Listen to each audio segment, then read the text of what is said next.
আজকে ইন্ডিয়াতে একটি খুবই চমকপ্রদ একটি ঘটনা ঘটছে।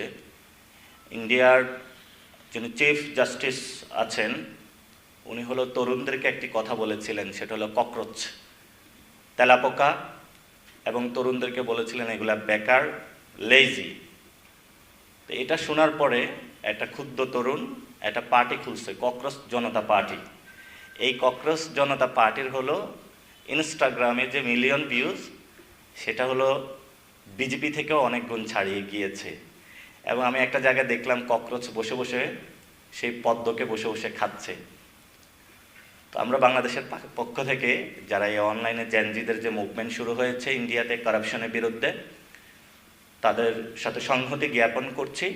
এবং আমরা মনে করি সাউথ এশিয়াতেই যে পরিবর্তনের সূচনা এসেছে, নেপাল থেকে শ্রীলঙ্কা, সেই পাকিস্তান থেকে মায়ানমার, প্রত্যেকটা জায়গায় নতুন করে সাউথ এশিয়া আবার ঘুরে দাঁড়াবে, সেই জায়গায় আমাদের সংহতি বিরাজমান থাকবে।